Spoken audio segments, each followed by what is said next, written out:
Hi everyone and welcome to the Wrfl Internet Show. It's our second show for season 2011.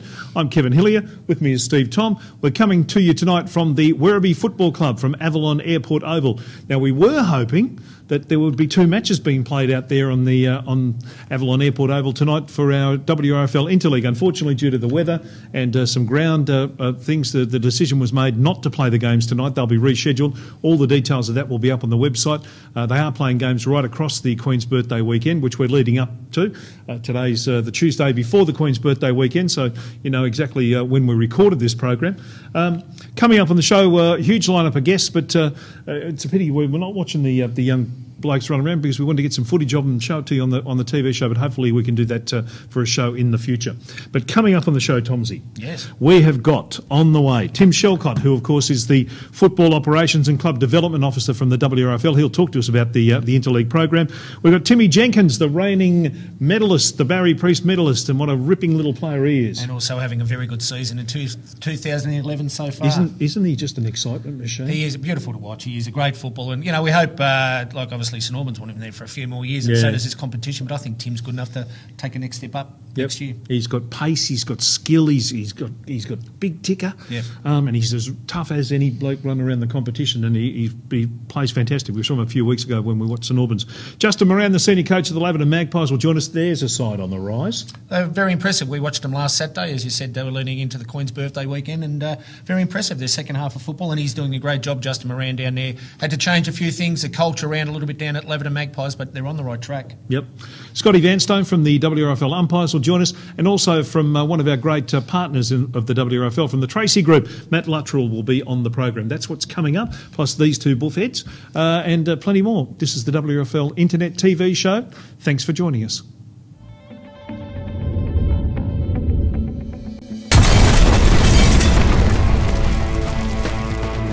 And we're in that part of the season where the Interleague kicks in, so we thought we'd get the Football Operations and Club Development Manager in, and that's Tim Shelcott. G'day, Tim. G'day, Kevin. Thanks for having me. Welcome to the program. Welcome to the Wrfl. Thank you. You've been in since the start of the season. I guess basically the role's been a little bit redefined since Phil did it last year. Tell us what your role encompasses. 10 weeks in, Kev, I'm probably still trying to work that out myself.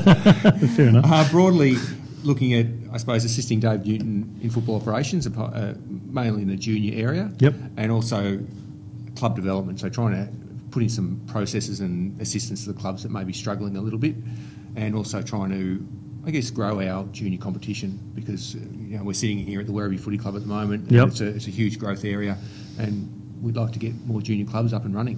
What do you see as the big picture for growth in the area? I mean, we talk about Tarneet, we talk about Manor Lakes, we talk about Williams Landing, we talk about Point Cook, Werribee South, even out the St Albans area, at the hillside and those sort of Taylor's Hill and those sorts of places. Are we going to see junior clubs and footy clubs develop in those areas? Look, we'd hope so.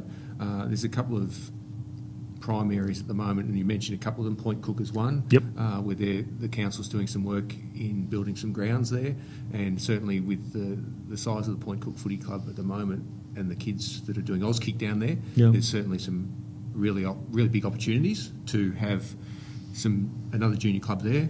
Manor Lakes, you mentioned. You know, we're certainly talking with the Wyndham City Council about the facilities they're going to be providing over the next 2 to 5 years. And also, we're also looking at Burnside Heights, which is a really big opportunity there, sort of wedged in that sort of around Caroline Springs area. Yep. Tim, as Kev said, welcome aboard the competition, mate. Thank you. As you said, 10 weeks into it, it's all just starting to fall into place. Mate, what you've noticed so far, the support from parents around the junior clubs, I mean, I think we're pretty proud in this competition. We don't have much. We've had a few incidents over the years of the ugly parent syndrome, and it's something we've worked hard to clean out.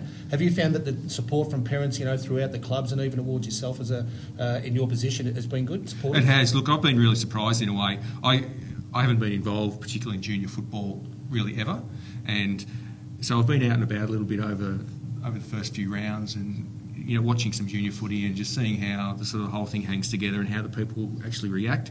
And there's a lot of people that put a lot of time in, you know, as volunteers, and whether that's as a trainer or as a coach or as an administrator, but also just the general feeling at most of the games I've been has been really good. The football's been competitive, and the parents and the supporters have also had the right attitude, which is good. And some of the early Sunday mornings, as you said, you get around, you have to get up a little bit early, and I suppose what you've been used to. It's good to see the kids at that age running around. And we haven't had the frost just yet. 8:50 start, it's yes. early. Yeah, it is, isn't it? But it's well worth getting out, watching the little attackers run around and enjoying their football. Yeah, it is. It's really good, and I suppose that's what it's all about, really. You know, hopefully the kids enjoying their footy, having a good time with making some friends, and then as they get older, moving through into senior footy.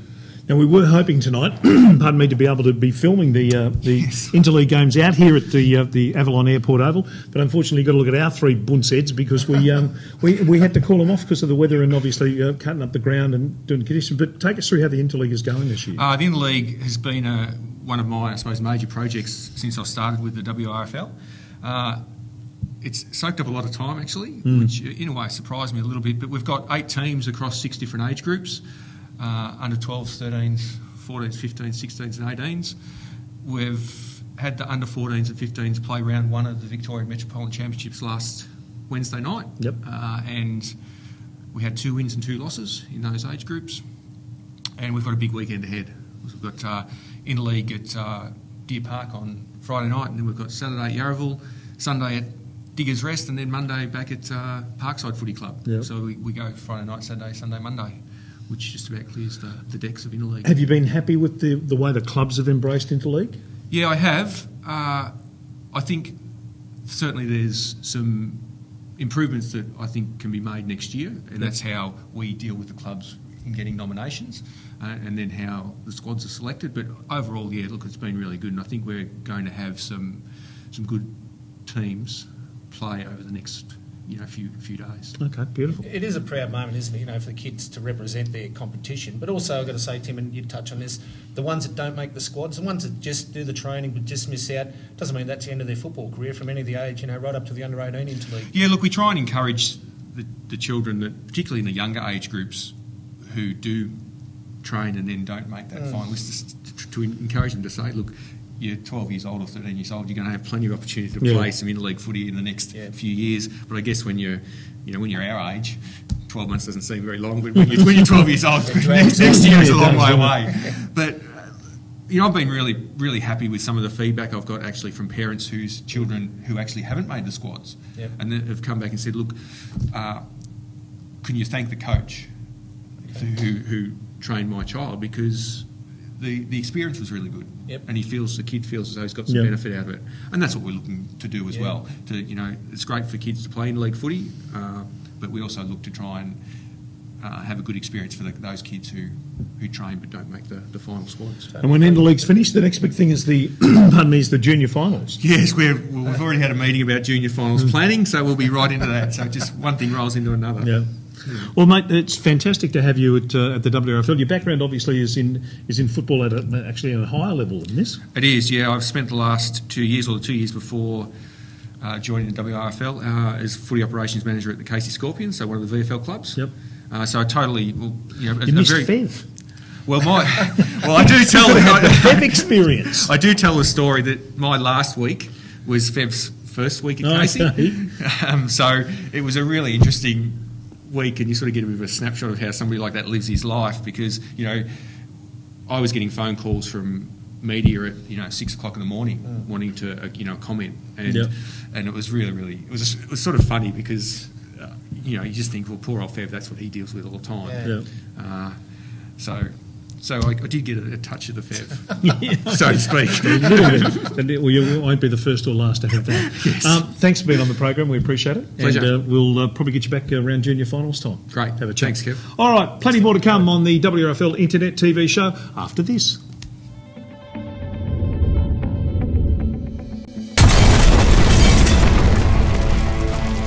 Welcome back. This is the WRFL Internet TV show with Kevin Hillier, Steve Tom, and our special guest, Tim Jenkins. Thanks for having me, mate. Pin-up boy, Tim Jenkins. Not bad. Who had the jumpers that week that this one was done? Because well, we got to wash our own. Oh, so, I had to get that straight home. And in the cold wash. power would have been going berserk at your for place, a couple Timmy. of days, I think, so come out well. Mate, we're just saying it's very hard to get a form guide on you guys at the moment, heading into the second half of the season. What are you hoping to do at St Albans to turn it around? Well, we know what we have to work on, which is we're sort of keeping that in-house, so we know what we have to do, and if we get that all together, get the players gelling, we'll be fighting right up there with Sporting and Albion, we're hoping. So. When you say get the players gelling, a lot of new faces this year. Lots, yeah, probably 10 to 12 who are around that senior grade, and working out how they play and all their skills and that. It has taken a little bit while to get used to, but all good mates, we all get along like a house on fire. Just getting it on field is a different story, but I'm sure that's going to happen very shortly. As I said to you off air, Jenko, you aren't far away, from the game we watched, nor what we hear around the competition. But yourself individually, the reigning Barry Priest medalist, obviously you cop a lot of attention. You always have in your football because that's the way you play. You're in and under and around people's feet, ankles, whatever it may be. Have you found the extra pressure this year? And you don't only get one tag, you're getting 2, 3, 4, 5 sometimes, all trying to crunch into one time. Have you felt that personally? Or to be honest with you, I'm not struggling, but just finding it a little bit more difficult to get a few things going. Yeah. I'm finding my inside game is still working fine. Yeah.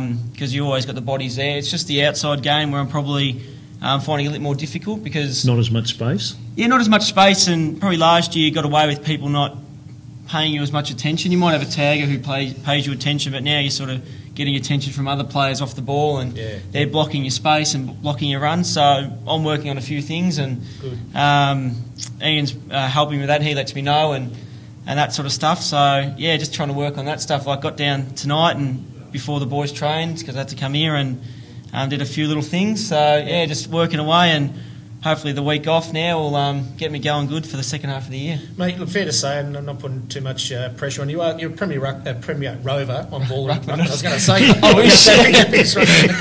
in the under 12s. I did do it in the under 10s. So. Did you? Well, that's what I was thinking back all those years.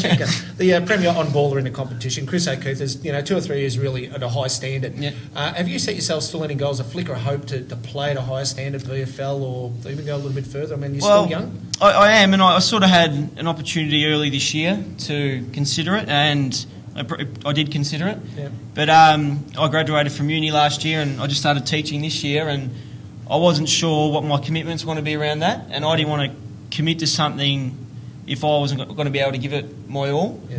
And I sort of spoke to a few people and sort of just said, look, at the moment with my teaching, and I'm not sure what my commitments are going to be. I don't want to waste anyone's time, but you look at the little blokes running around now, and surely there could be a spot. I don't know, maybe one day, and if the opportunity comes up, I'll have to take it, I think. Yeah. How old are you now, Tim? 23. Okay. Yeah, so 4 or 5 years ago, when you were coming out of that under-18 system, little blokes weren't being looked at. Unless you were 6'4" and ran like the wind, unless you were Usain Bolt, you were in trouble. No, 5'4" blokes weren't very popular. So. But it's changed now that they're actually looking at footballers. Yeah, and I suppose when I came out of the under-18s, I didn't really understand my game. I was more worried about just getting a game. And like when I went to Williamstown, and I was more worried about keeping my spot than actually trying to develop. And now, since I've been back at St Albans for a few years, I understand the way I play, and I understand what I'm best at and what I can do most. So I sort of think if I understood my game the way I do now, when I was first coming out of the under-18s, it might have gone a little bit differently. Okay. Yeah. I was going to say the new players you touched on just before the new players into the club. It's always hard to get them involved. I mean, he's a close-knit unit, no doubt. But McKerricker, for one, Fluffy, he's back from a couple of years at Werribee. These sort of guys, they've come back to a club with the thought, we're going to play finals, we want to finish in the top 3. Is it something as a playing group, put Ian Denny out of the equation just for the moment, as players, discuss, we're good enough to do this? Yeah, definitely. Like, we all get along. We all go out together. We all eat dinner together. We're all really, really tight. There's no sort of separate groups within Cliques. It's just everyone's sort of got a relation back to the club. So it's not like people have come there with not knowing anyone and they're trying to assimilate with the group. Yeah. Everyone sort of knows each other, has seen each other, and we all talk about it. We all know we're here to play finals, finish that top 3 and trying to win a grand final. Otherwise, we wouldn't be here. Yeah. So we're all pushing towards that goal. And does Macca rate himself as the best team manager in the competition? he is very good, Mac. He's good at what he does. He looks after me very well, and he looks after all the boys really well. So I can't complain about Mac. Every Saturday, second Saturday when you just have to call through St Albans, Mac, Ian McKenzie normally does it. Each week you get that mention, Jenko, little Jenko got knocked around from pillar post again today, which is our best 2 or 3. I've known Macca since I'm probably 10 years old, and he's always been the same. Great bloke for the club, and really, really good. Yep. Now, the medal, You've got a special place you keep it? Well, we've sort of had a few issues with we wanted to get a photo at the club, and we just sorted that out. So Dad's actually getting it, my jumper from last year and the medal, and a couple of photos that one of the boys took, all put in a frame. So he's getting that done at the moment actually, and that'll go up on the wall when it's all finished. I reckon your dad will want to whack his premiership medal in there. He does talk about that. He talks about that a little bit as well. Yeah. Good. And the other thing I want to ask you, cricket. Now, what did you did something during the summer that was quite extraordinary. Was it in a 2020 game or in a? I know this is a football show, but I've got to ask you this. Well, I sort of don't. I don't take my cricket serious. I used to a while ago, and I play in the one-day comp at St Albans with a few of the boys. Sure. And so it's 35 overs, I think it is. And we played this side. It was probably on the smallest ground I've ever played on, and they weren't very good at all. You just tonked them around the ground. Yeah, well, I got 100, and then I thought I'd better see how I go with the leftovers. Ended up making 240. But the thing is, the side ended up getting disbanded a few weeks later, so the runs didn't even count. So, no. So all that effort for nothing. 240 in a 30-over game. Yeah.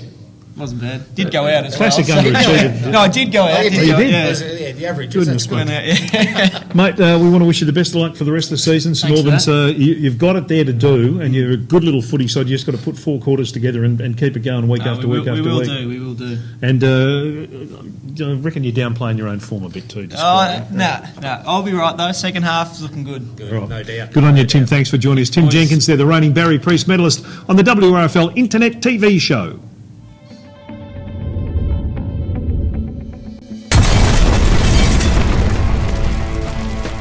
And welcome back to the Wrfl Internet TV show. I'm Kevin Hillier, with me Steve Tom, and joining us now the senior coach of the Lavender Magpies, Justin Moran. G'day, Justin. G'day, mate. How are you? I'm very, very well, mate.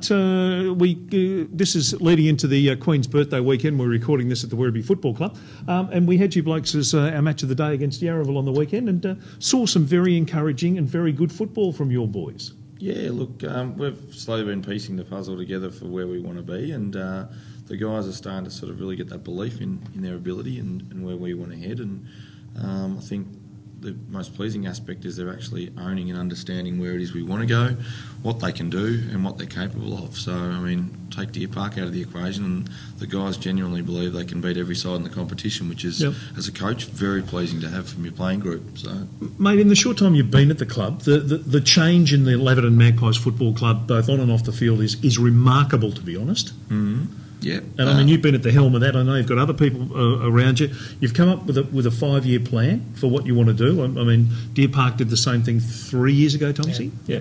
And they look like they've got the pieces sort of falling into the right area now. I had a look at your 5-year plan today. You sent me a copy of it on the email, and it's stunning. It's sensational. It's really good. It's way above where your football club was 18 months ago. Yeah, look, there's no doubt there's been some great steps taken, and prior to me being there, the club was going down that path, and hence my appointment was the next step in that piece. They saw that I had something to offer in regards to building the club further and onwards to where they wanted to head, and luckily I've been fortunate enough to be very well supported to sort of pretty much not so much run my own race, but drive the club to where I want to go, and with total support. So Paul Spotterswood's the main person that put that document together. He's your sponsorship person? Correct. He's on our committee and really helped that out into the pre-season, going into it with his business background. And that just really, again, encompassed all of what our committee's trying to do, what I want to do, and it just happens to be a very well quality sort of put together document. But the sentiments and all that behind it with where we want to go is really right down the path of where we really want to head and where I want to go. Yep. And just saying that, the overall picture, Justin, I mean, as Kev touched on, some good signs last Saturday, but 2 words that spring to mind: consistency and probably self-belief. The players to believe in themselves and into what the message you're trying to give across to them. Yeah, and look, that's a slow process coming from where we were 2-3 years ago and prior, which you guys have outlined before with how far we have come. A lot of the guys have never really had ownership on what they can do and the requirements of training regularly and not getting a game. Where we're lucky enough that I'm going down the path where if they don't do the requirements, they don't get a game, as simple as that. And they're now realising that, putting it into pieces of the game together, the game plan, the structures, the discipline that goes with all of is with an A-grade club. I'm trying to instill in what they're doing, and the results are starting to speak for themselves. But As we said, Saturday was the start of our 4-week block that we really needed to impose ourselves. We've missed out by 11 points with that game that we believe was for third spot going in towards where it'll end up. And well, you got West Footscray after the break, having to West Footscray, I think, down at West, and then Coburg at home. Coburg at home and Parkside again, which is another home game for us. So our sights are set on winning those 3 games and setting us up for that top 4 or 5 spot. Yeah, their sides are going to be in the same mix with you. So, and some of the signs set though. I mean, look, it's frustrating because you're right behind the 8 ball at half time, but that second half was as good as I mentioned to you off camera. Some of the passages of play were as good as what you'd see any Saturday. Moved the ball beautifully. In suburban football. Beautifully. Yeah. Look, I think I know you guys have mentioned on the radio with the movement of Kennedy to here and should put him there. Look, he's been carrying an injury for us, so hence the reason not allowing him to really go. We're sort of Tomsy said that. Tomsy said that. Yeah. I always cop the blame when something said. We'll go with that. Special comments. We'll go with that. But look, a lot of the guys are just really. We've got a real good arsenal in regards to throwing people forward and back. Sean Cuttajar being he's been playing forward. We put him down to full back on the weekend, and he did a fairly serviceable job. And a lot of the guys are really starting to come into their own, where I back them to go themselves and do what they want to do. I mean, we go back to a Ryan Murphy at the start of the year who I've encouraged to go and play his game and just run and take the game on. And same with Aaron Driver and those sort of blokes in the past. Ryan brought himself off after having 3 bounces and getting tackled one game. I said, "What are you doing? Get out there. You took the game on. That's what I want." And these guys are just starting to learn what they can do and what I want from them. And that belief, you're right, it's a self-belief. And when they get that going and the consistency, then we'll be really a really good solid side. Once they see it works, if they do get a chance to see the replay of Saturday's second half, I think they'll realise we can do these things, and that self-belief spot on. It's not far away. Yeah. Yep. Obviously, finals is the prerequisite for this year. Look, it is. I know the club would be sort of, a lot of people would say, hey, from where we came and finished 6th or 7th is okay, but for me, I believe we've got a side that should finish 3rd, 4th or 5th, and I'm hell-bent on getting them to do that. And if we don't make that, well, personally, I'll be disappointed, and I know the guys will sit back and go, hey, we beat Parkside round 1, that was pretty good. We lost by 11 points, that was pretty good. But they really need to learn that, hey, the ability's there, we can do it if we put it together, and I just hope that they don't just rest on where they could be and where they should be and get there. We talked to Tim Shocott just before about the growth in the area. The Williams Landing is obviously a prime place for you to recruit junior players and players coming into the competition, into the area. Are you active in that? Yeah, we are, and we're trying to really drive a lot of that stuff with our WAS Kick program that kicked off from our ground for the first time last season. We know we've got a lot to compete against with the relating clubs, and we just have to offer a better brand, and that's where a lot of the stuff, if we can start at the top with a quality brand of coaching, committee, playing group, women involved in the club, which is all moving forward, then that'll make it more attractive to us to market and get these kids across. So we're taking an active process in that, and we realise at the end of the day you need your juniors to be strong, you need them to be involved, but again the biggest part for us is the volunteers, that we need more and more involved in the club, and if we get that, then that'll help us drive things as well, but very hard to get that support. I think your culture change has already started, and you've made enormous leaps in the last 12 to 18 months. I wish you the best of luck for this season. Thanks for being on the show, and we look forward to seeing some of that football we saw in that second half last weekend. We look forward to seeing that in August and September out here on Avalon Airport Oval. Yeah, well, that'd be great, and if we can get there, I'm sure really push quite deep into it once we're there, but got to get there first. Good on you, Justin. Justin Moran, the senior coach of the Laverton Magpies, joining us here on the Wrfl Internet Show. Back with more after this.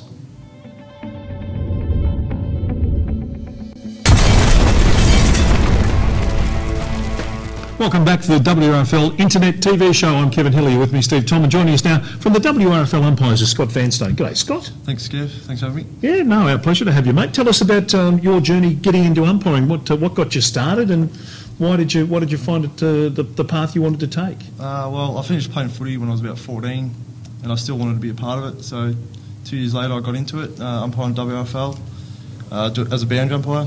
Did that for 2 years, and I wanted to move into the field umpiring. Bit more of a challenge, and so this is my 5th year of field umpiring now. So, did you just come to that point with your footy where you thought, I'm not enjoying it, or I'm not going to be that good, or what stopped you playing footy? I think it was a bit of both, of not enjoying it and not that good at it. So I'd have been a great footballer, except for an obvious lack of talent and ability.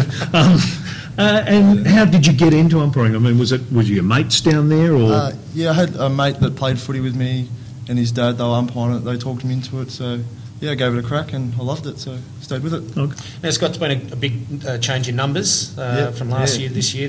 You notice at a training, I suppose, with the extra numbers at training on the Scoville Reserve, which is your home base. Yep. Any sort of variations you have to do, or anything different you do throughout the season, say from the pre-season to? I mean, a lot of people out there watching from footballers think umpires get there and they just run. But there's got to be different aspects you do on your fitness or even ball skills. Yeah. Well, nowadays on a Monday night we work together as a whole group, boundary umpires, field umpires, just so we're getting along together because there's so many new guys. Yeah.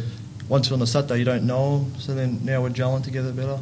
Okay. And also we've started to do it in blocks, say 4 weeks of long stuff and then short stuff. So Yep. yeah, mixing it up a bit. What about the skill level? I mean, we talk about from the field umpire's point of view, boundary throw-ins, things like that. I mean, do you have to do a lot of work on it? Obviously where to stand and what to be, but what to look out for for ruckmen and some of their faults or things they try to sneak behind the clip behind the ear sort of stuff.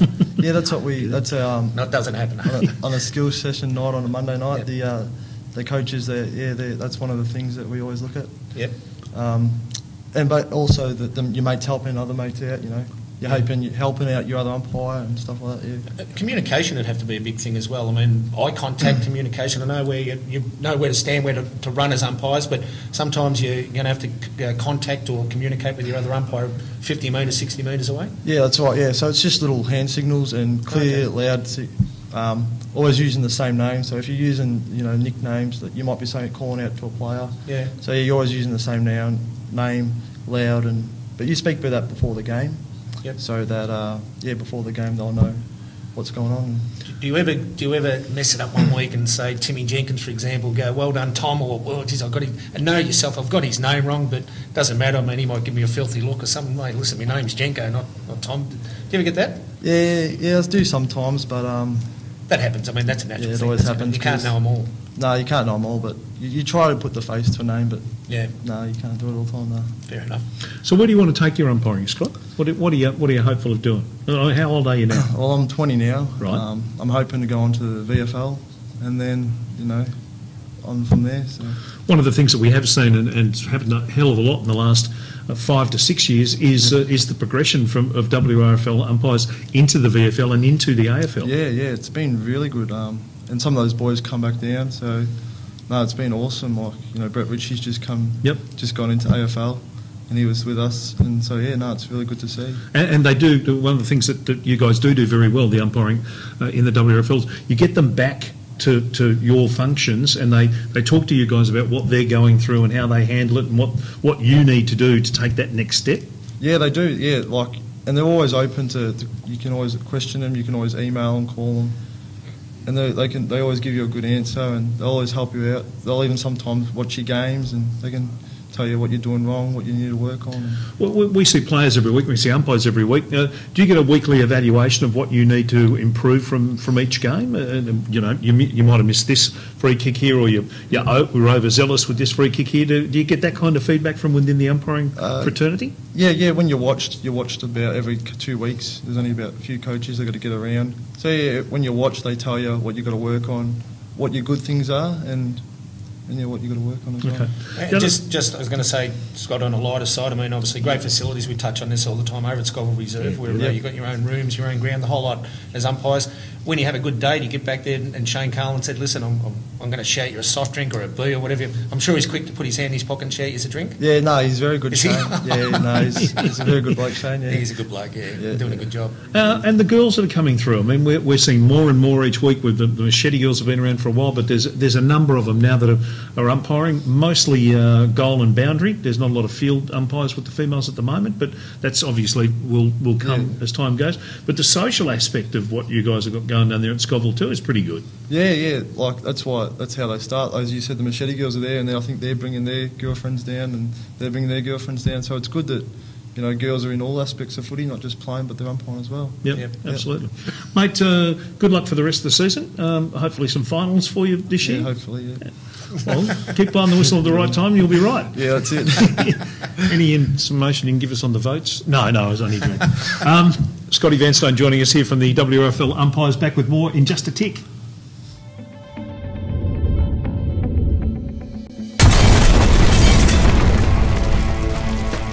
Welcome back to the WRFL Internet TV show, joined now by Matt Luttrell from the Tracy Group. Hello, Matt. Kevin, hello. I'm very well, mate. Now, you're obviously one of the great partners of the WRFL. Tell us about Tracy.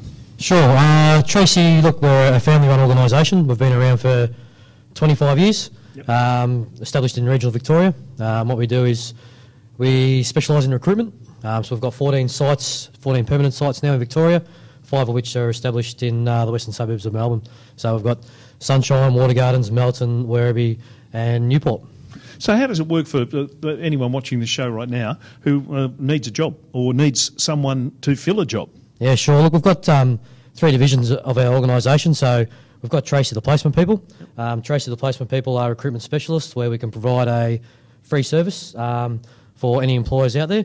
We get subsidised by the government at 13 and 26-week periods. Yep. So we're not just about placing that person into work, we're about sustaining that employment as well. Yep. We provide post-placement support, so once they're in work, we look after them, we make sure they're okay, we look after the employer. Probably what we pride ourselves on is, I suppose, getting to know the employer, getting to know their culture, the environment, getting to know the job duties, and then we go back and canvass the clients for it. Yep, so that's our first division. Our second division is Fast Track Employees, so that's our labour hire company. Yep. Our labour hire company specialise in casual and temporary placements. So what we do basically is personnel manage that, look after the payroll. So you look for the employee, we supply them, we do the payroll tax, the superannuation, the work cover, the wages, and then we charge a small administration fee on top of that as well. So if I'm the employer, then I'm doing nothing. Not doing anything with that. Perfect. Yep. And that's what we get as well, a lot of it.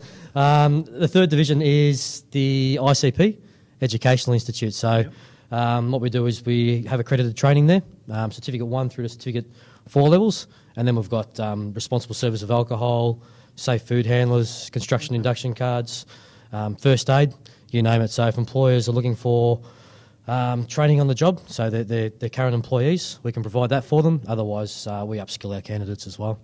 And the link with the WRFL, how did that come about, and what's in it for you guys, I guess? Yeah, sure. Look, we're proud to be sponsors of the WRFL. It's fantastic. We love our community organisations. I suppose, look, we're involved, we encourage our staff, and we're involved in a lot of community organisations. We sponsor sporting clubs around Victoria, cancer research, fun runs, business awards. So I suppose, look, in our everyday business life, we're in the community, so we're linking with the community every single day, and it's great to be able to give something back. Yep. Fantastic. And I guess the contact points for people who want to use your services? Yeah, sure. You're more than welcome to have a look at www.tracys.com.au. It lists all of our sites and all of our contact numbers as well. Thanks for being on the program. Thanks for being part of the WRFL. Good on you, Kevin. Thank you. Good on you. Matt Luttrell there. Back with the finishing bit after this.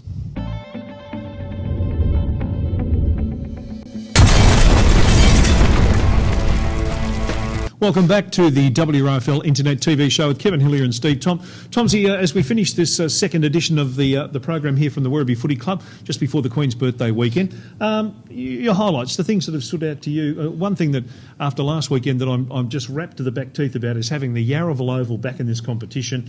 Yeah. They've done some work on it in terms of council doing some beautification around the place, but just to have that back, new rooms, it's fantastic to have that beautiful, great feel football oval back in the comp. Yeah, it was very good, and look, congratulations to the Wrfl Football Club and the council for the work they've done. They're great facilities, and it is a showpiece of this competition, along with a couple of the other grounds. Kev, I've got to say, some of the things that have really stood out in my mind so far, and I'll go to the team part of it first. Yep. Watching Spotswood a few weeks ago against Hoppers Crossing, no disrespect to Hoppers Crossing, but Spotswood were awesome that day. That's probably one of the best exhibitions of football, ruthless football I've seen for 4 quarters of football from any side. That first quarter was as good as you see anywhere, I reckon. Yeah, it was, and they just didn't stop for 11 goals to none with 20 seconds to go, and Hoppers kicked their first goal, but they were just they moved the ball beautifully. They played some really fantastic footy. They're an outstanding team, there's no doubt whatsoever. And in Divi 2, D Park, obviously, you know, we've seen them. We'd heard so much about them. We got a chance to watch them the other week, and they've picked up the half a dozen to 8 new players. They've picked up